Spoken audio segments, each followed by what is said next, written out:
Bom dia. Então, a lei anticorrupção, já temos muitos anos, desde 2013. Eu lembro quando veio a lei e eu queria falar sobre esse assunto com os meus clientes. Eu falava para eles, gente, antes mesmo da Lava Jato, eu falava, gente, essa lei vai pegar. Aí eles falavam, não imagina, corrupção, desde que não vai de caminho, esse negócio aqui não vai colar. Eu falei, vai colar porque ela vem para taxar, ela vem para penalizar financeiramente. Tudo que penaliza, tudo que remete dinheiro para os outros, pega.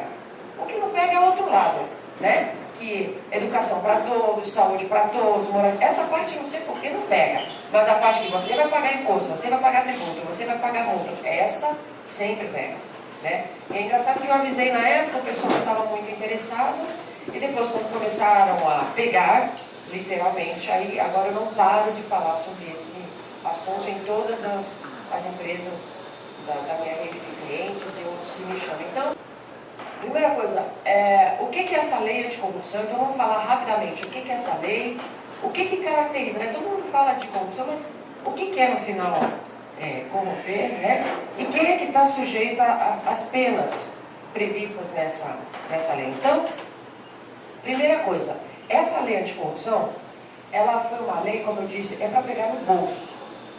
A corrupção em si é um tipo penal que já existe há muito tempo. O nosso Código Penal, o atual, é da metade do século passado. Então, corrupção ativa, passiva, já estava lá. Só que o que acontecia? Eu pegava você que trabalha na minha empresa, corrompendo um agente público, o único problema era ser o criminal, né? Ou eu te largava solto, se vira, contrata um advogado, ou até pagava o seu advogado, mas o problema acabava limitado às pessoas envolvidas. Aí o governo brasileiro aprendeu com a Europa e com os Estados Unidos que você penalizar a empresa que sai ganhando com esse ato de corrupção é mais eficaz do que simplesmente limitar a penalidade às pessoas. Então, essa lei, veja bem, a finalidade dela é administrativa e civil, né?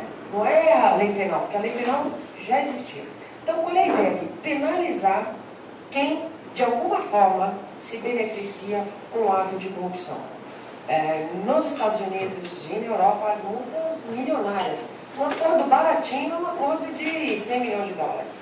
Né? Então, o que aconteceu lá atrás? Eu me lembro dos primeiros casos que apareceram no escritório de cliente meu que distribuía produto americano. Aí, quando vinha um contrato para analisar, tinha lá uma cláusula. O contratado se compromete a não corromper um agente público. Eu falei, não vou assinar isso daqui? Isso daqui é lógico, né? Está na lei. Eu não vou. A mesma coisa que dizer, você não vai matar, não vai roubar, não vai corromper. Eu falei, para o sistema deles faz sentido, para o nosso é um absurdo. Eu fui vendo 1, 2, 3 casos, né? E aí teve um caso de um cliente que quase perdeu o contrato, tomou um susto. Porque alguém denunciou lá nos Estados Unidos que aqui ele dava benefícios informais, extraoficiais, marginais para determinadas pessoas. Chegou lá por 1 e-mail, uma denúncia anônima, nós fomos chamados às pressas em Miami. Bom, esse cliente perdeu o contrato. Porque o americano falou, querido, eu vou ter um problema tão grande, eu vou tomar uma multa tão grande aqui, que o que você me dá de lucro não vale a pena. Então estou rescindindo o contrato. E foi um caso, foi outro. E para esse cliente que era distribuidor, isso era uma ferida de morte, porque sem produto ele não tem o que distribuir. Né? Então o fornecedor americano, isso já faz alguns anos, isso veio mesmo antes dessa lei. Então o que o governo brasileiro aprendeu? Aprendeu que, se lá eles estão ganhando uma nota, e com isso inclusive sendo eficazes, vamos fazer a mesma coisa aqui. Então, é essa lei, né? Como eu disse, a responsabilidade administrativa e civil, e a ideia aqui é, se você é pego prometendo ou oferecendo vantagens indevidas para agentes públicos ou terceiros a ele relacionados. Por que todas essas palavrinhas são importantes? Porque não adianta você ter efetivamente entregue dinheiro. Só de ter oferecido já caracteriza. O foco dessa lei são vantagens indevidas. Hoje, se por exemplo, eu quiser que um tabelião vá no meu escritório para lavrar uma escritura, eu tenho que pagar um valor a mais. Mas isso não é indevido. Não é uma bola, não é uma gorjeta. Tem uma taxa para isso. Então não é uma vantagem indevida. Ela é devida. Então, prometer, entregar, tem que ser indevido e é agente público. Então, essa lei, ela fala de corromper um agente público. Não estamos ainda falando dessa lei da corrupção privada, ou seja, aquela que você dá uma bola para um comprador de uma empresa para ele te escolher no pedido. Essa lei está tramitando no Congresso, né? Mas não é essa daqui que nós estamos falando que está em vigor. Ou a terceiros a ele relacionados, ou seja, aquele velho truque de, não é para mim, é para a consultoria da minha mulher, né? Do meu sobrinho, do meu cunhado. Tudo isso já é conhecido. É como se a lei pegasse todas as defesas que os advogados fizeram nos últimos anos de casos de corrupção e colocassem na lei e falassem, isso não, eu te pego mesmo assim. Né? Então, esse é o tema da lei anticorrupção. Então, o que essa lei fala, né? E o que é importante? Então, nós estamos sabendo, primeiro, que é uma lei que visa a questão administrativa e civil. A segunda coisa que é importante a gente saber é com relação à responsabilidade. Né? Então, nós já vimos a natureza da lei, nós já vimos o que a lei considera corromper, e agora a gente vai falar das responsabilidades, que é onde mais interessa para nós. Né? A lei quer, na verdade, punir, no final das contas, quem se beneficia com esse ato de corrupção. Né? Quem se beneficiou? Ele que vai ser penalizado. E como ele é penalizado? Né? Ele é penalizado financeiramente. A gente vai ver mais adiante, assim que conseguirem chegar no arquivo, as multas. As multas são muito pesadas. As multas com certeza quebram uma empresa como tem quebrado. Mesmo as grandes empresas de capitais, assim, enormes, nós estamos vendo quebrar, visto quebrar porque quebra mesmo. Nós estamos falando, só para vocês terem uma ideia, que pode chegar a 20% do seu faturamento bruto no ano imediatamente anterior ao que você foi pego. Né? Isso daí quebra qualquer um. É do bruto, não é nem do líquido. Né? Então, como é que a gente corre risco nessa história toda? Corre risco, primeiro, pela falta de controle interno. Se nós não falamos para o nosso próprio pessoal, olha, isso não pode, se você for pego, vai dar problema. Vai dar problema para a empresa e para você, porque aquela parte penal não sumiu, ela continua lá. Né? Mas o que veio junto foi a parte financeira da lei. Além do efetivo pagamento de quantia ou da ação de vantagem devida ao agente público ou terceiro relacionado, são considerados como atos devidos de igual maneira o oferecimento ou custeio de tais práticas. O que eu quero dizer com isso?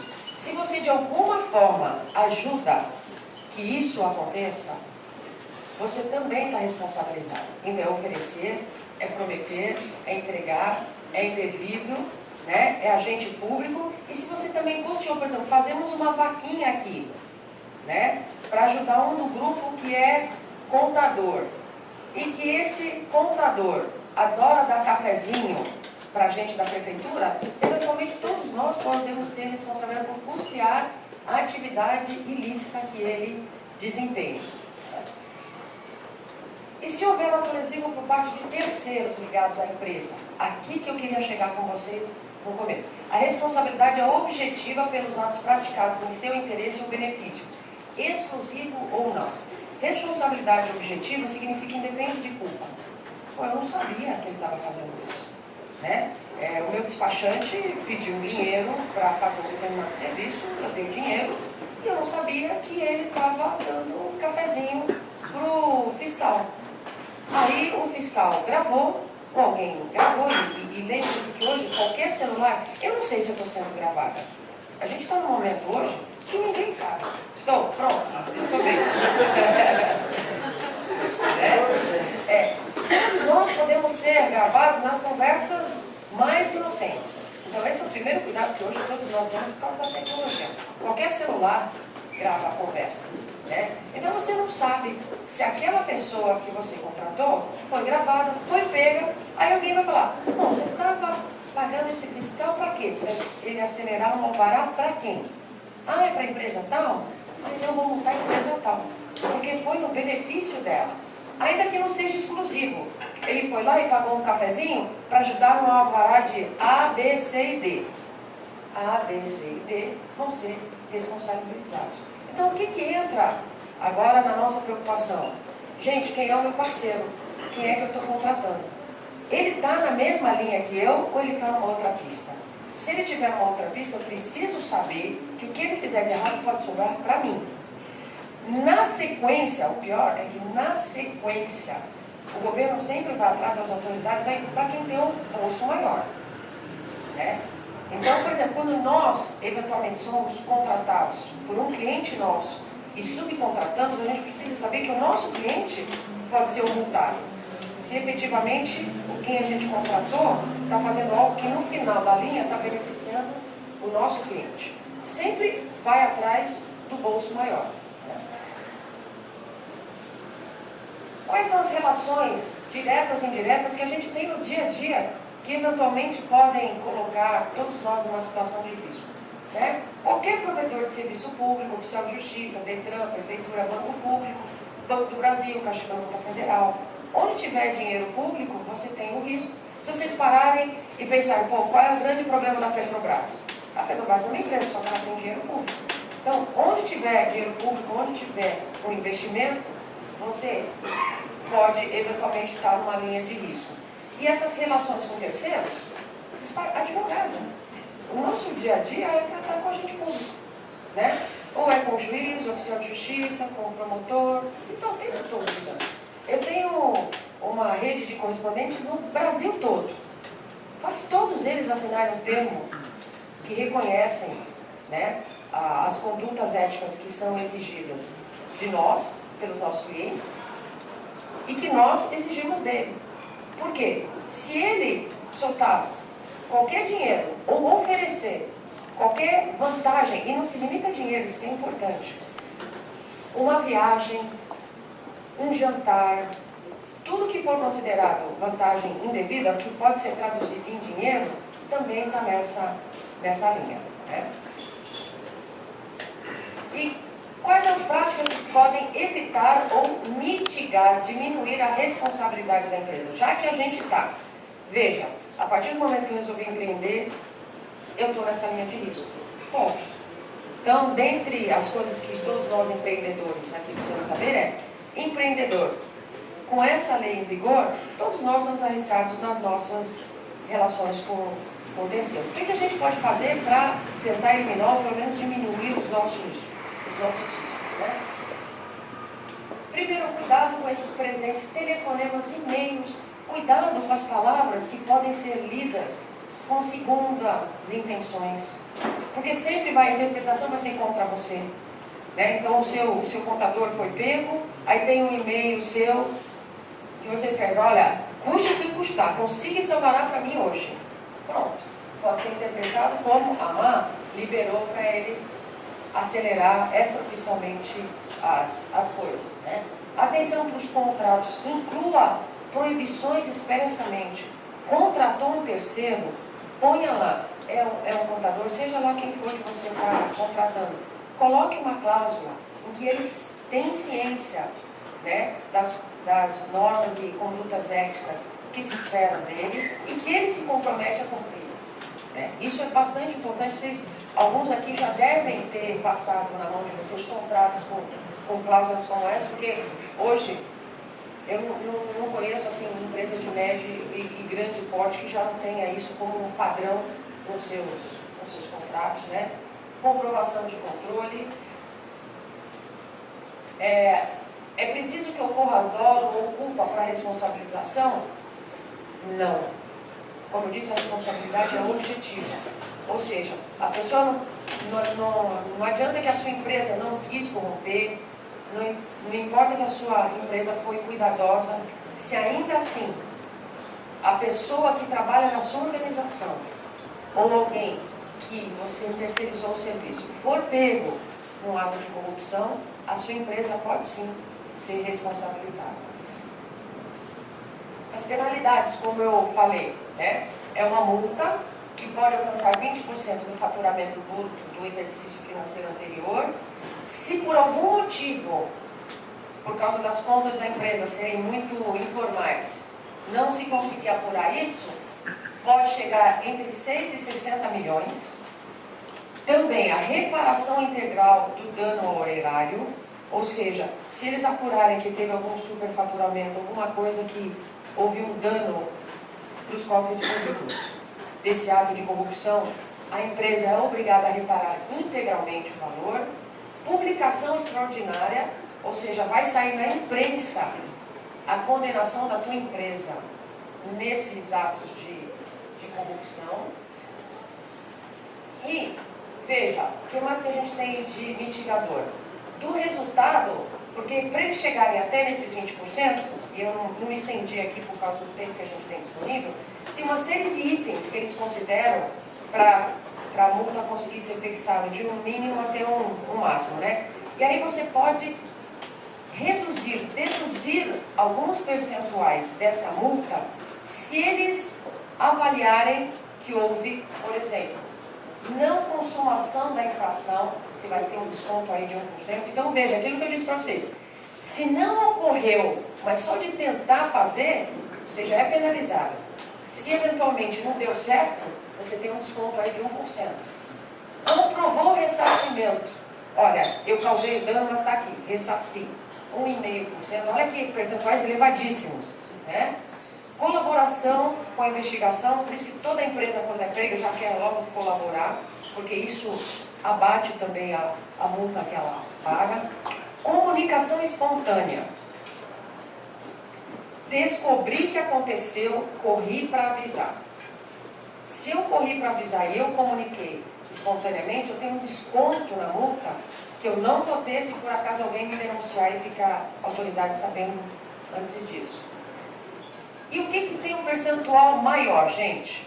É possuir e efetivamente aplicar um programa de integridade, um tal de programa de compliance. Né? Se dentro da tua empresa você tem um programa de compliance, aplica e ele é efetivo, ou seja, não é para inglês ver, você tem o maior desconto possível, que são os 4%. E o que esse programa de compliance tem que ter? Isso demorou muito. Entre a publicação da lei e o decreto que disse o que tem que ter nesse programa de compliance, a gente esperou uma eternidade, mas saiu. E o que saiu no decreto? Saiu que, para o abatimento, o programa de integridade ele vai ser avaliado segundo os seguintes parâmetros. Primeiro, comprometimento da alta direção da empresa. Ou seja, a alta direção, os donos da empresa, os controladores, davam ordens para se cumprir. Se o pessoal de baixo não cumpriu, é uma outra coisa. Mas era um comprometimento que você tem provas para demonstrar. Porque que os americanos chamam de tone from the top. Ok. Então, eles se perceberem que vem do todo, que é o que aconteceu com a família Odebrecht. Eles viram que lá de cima vinha o tom errado. Condutas e códigos de éticas internamente, treinamentos. Por exemplo, isso daqui, por isso que eu fico falando nas empresas, isso daqui faz parte do treinamento. Né? Você pode oferecer na sua empresa, tem vários na internet. Independência de estrutura, ou seja, o setor de compliance, ele não é subordinado ao resto da empresa, ele tem uma independência, uma vida própria. Existência de canais de denúncia em que eles sejam divulgados internamente. Né? Auditorias, principalmente na parte de fusão e aquisição. Quem hoje compra uma empresa que tem um problema com a lei de corrupção, compra o problema junto. Né? Ele é herdado. Então hoje, quando eu penso em comprar uma empresa, eu tenho que analisar com muito cuidado todas as contingências trabalhistas, tributárias e anticorrupção, porque eu herdo o problema junto com a empresa. Algumas coisinhas só para a gente se despedir aqui, cumprir o... Se nós estamos falando de uma empresa de médio ou pequeno porte, né? E se o volume de coisas no programa de compliance são mais reduzidos, porque lógico que tem uma musculatura menor, não vai ter condições de ter um arsenal, uma estrutura tão grande anticorrupção. Então, por exemplo, não se exige que você tenha um código de ética próprio, você pode se basear no dos seus clientes, por exemplo, análises periódicas de risco. Você não precisa ter uma estrutura de compliance, você pode deixar isso na mão dos donos da empresa. Também não precisa de canais de denúncia de irregularidade ou de diligências. auditoria ou monitoramento contínuo. Essas coisas que se exigem de qualquer empresa de médio e grande porte, nas microempresas e empresas de pequeno porte, a lei não exige que, para o programa ser considerado um programa bom o suficiente, que ele tenha esses itens, né? O assunto é muito amplo, para o tempo que eu tentei resumir ao máximo, mas se eu puder resumir em uma frase, cuidado com quem você se relaciona hoje em dia, né? A pressa, a vontade de empreender, as coisas tudo pronto, às vezes passa por cima de alguns cuidados. E hoje, como eu disse, qualquer um pode ser gravado, e as consequências desse ato irresponsável de quem a gente contratou pode vir totalmente para nós. E vejam que isso daqui a um ano, que como eu disse, continuará pegando. Começa nas grandes empresas, vai para as médias, vai nas pequenas, é como um imposto, né? Com certeza vai atingir todos nós, é uma questão de tempo. Então, cuidado nas suas relações e convívios e associações como essa vão ser muito importantes para que vocês conheçam outras empresas que tenham a mesma linha, o mesmo pensamento, a mesma missão, para inclusive mitigar os riscos do seu negócio. Tá bom, gente? Muito obrigada pela atenção. Obrigada.